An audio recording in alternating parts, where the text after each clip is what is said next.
La Bible est un livre important, mais très long. Oui, c'est un recueil de différents livres écrits sur une très longue période qui racontent pourtant une seule et même histoire. Quelle est donc l'histoire de la Bible ? Eh bien, l'histoire commence par nous connecter à la pensée d'un être hors pair, le créateur de tout ce qui existe, c'est-à-dire Dieu. Par son pouvoir, il transforme le chaos et les ténèbres du monde encore informe pour en ressortir ordre et beauté, notamment un jardin où toute vie peut s'épanouir. Et pour couronner le tout, Dieu établit ces créatures connues sous le nom d'humanité. Ou Adam en hébreu. Et il les crée à son image. Ce qui signifie qu'ils sont chargés de régner sur ce beau monde en son nom, d'en exploiter tout le potentiel en contribuant à créer davantage de beauté et d'ordre. En d'autres termes, les êtres humains sont censés mettre leur pouvoir au service d'œuvres significatives et épanouissantes à tous égards. Mais la question est de savoir comment ils vont s'y prendre. Oui, et c'est pour ça que l'humanité se retrouve face à un choix représenté par un arbre fruitier. Les humains doivent donc choisir de s'associer à Dieu, ce qui implique d'expérimenter la véritable liberté en s'appuyant sur sa perception du bien et du mal, ou alors décider de s'emparer du pouvoir en définissant le bien et le mal par eux-mêmes, ce qui, selon Dieu, leur coûtera la vie. Et c'est là qu'une mystérieuse créature maléfique s'adresse à eux en disant « Prenez le fruit car il vous assurera pouvoir et liberté, avec toute la latitude de régner sur le monde comme bon vous semble. » Ils se sont donc emparés de cette connaissance qui a eu pour conséquence de les rendre méfiants l'un vis-à-vis de l'autre et les a conduits à adopter une attitude défensive, ce qui a engendré progressivement une rupture des relations, avec de violentes luttes de pouvoir et pour finir, toute une civilisation, Babylone, qui a complètement inversé la définition du bien et du mal. Dieu disperse donc ce groupe d'humains et met fin à leur projet contre nature. Et c'est ici que l'histoire de la Bible prend une tournure déterminante. On se retrouve en immersion dans la vie d'un homme et d'une femme qui émergent de Babylone, Abraham et Sarah. Dieu promet que par leur canal, un nouveau peuple, une nation, se formera et se verra offrir une seconde chance de faire le bon choix. Et s'ils y arrivent, ils auront ouvert une nouvelle voie pour le reste de l'humanité qui poursuivra sur cette lancée. Raison pour laquelle le reste de l'histoire de la Bible se focalise sur cette famille. Mais les choses ne se passent pas comme on l'aurait espéré. Malgré l'aide constante de Dieu, la famille d'Abraham cède elle aussi à la tentation de redéfinir le bien et le mal par elle-même en mettant Dieu à l'écart. Même les meilleurs d'entre eux, des dirigeants qui marchaient dans les voies de Dieu et étaient pleins de sagesse divine, ils ont eux aussi fini par tomber dans le panneau. Israël a donc été prévenu par ses propres prophètes que ce type de choix les mènerait à Babylone, mais cette fois-ci en tant que peuple captif, en exil. Et c'est exactement ce qui s'est passé. Si malgré la direction divine Israël essuie une succession d'échecs, qui peut donc y arriver ? En fait, le prophète avait prédit que l'histoire ne s'arrêterait pas là.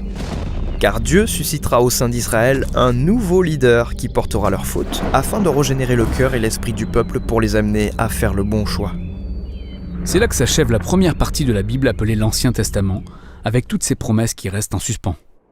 Ensuite, l'histoire de la Bible se poursuit dans le Nouveau Testament où on découvre un descendant de la lignée royale d'Israël, Jésus de Nazareth, qui déclarait être sur terre dans le but d'accomplir toutes ses promesses.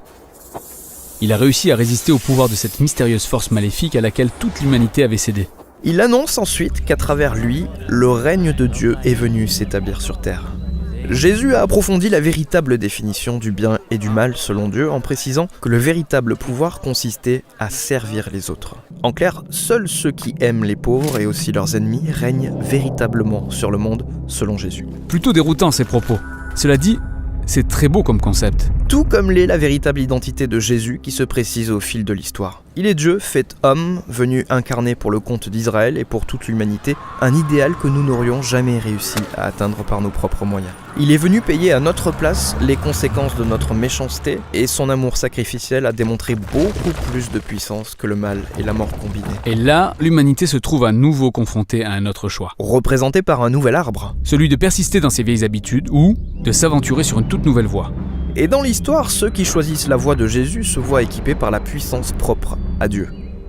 Ceux qui se savent aimer et pardonner par Dieu deviennent des personnes qui à leur tour aiment et pardonnent aux autres. Le mouvement de Jésus se propage rapidement à travers le monde par le biais de nouvelles communautés qui se créent avec des personnes engagées à marcher dans les voies de Jésus. Mais elles affrontent tout de même pas mal de problèmes.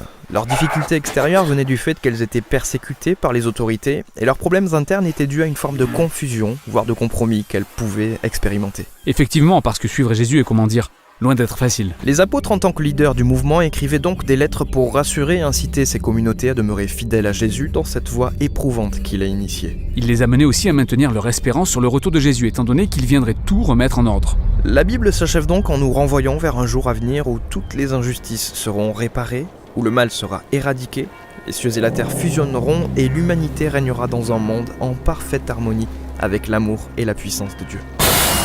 Et voilà pour l'histoire de la Bible, qui est en réalité une compilation de tous ces livres. Mais le plus intéressant est que chaque livre apporte une touche différente parmi les genres littéraires, ce qui donne un caractère unique à l'histoire dans son ensemble, et c'est ce que nous allons développer dans la prochaine vidéo.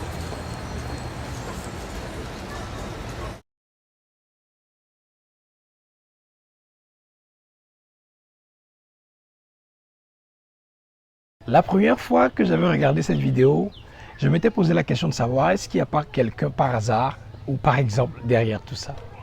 Oui, pourquoi? Parce que une seule histoire relatée dans différents livres, écrite par de différentes personnes à de différentes époques, me poussait logiquement à me poser la question de savoir est-ce qu'il n'y a pas derrière tout ça quelqu'un qui maîtrise totalement toute l'histoire du début jusqu'à la fin et qui demeurait présent malgré le changement des époques pour inspirer les individus à écrire le début de cette histoire, la suite et sa fin.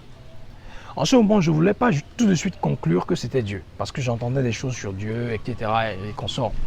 Mais dès que j'ai découvert les qualités de Dieu, dès que j'ai compris le sens en fait, du mot créateur, je n'ai pas hésité tout de suite à conclure que c'était le créateur.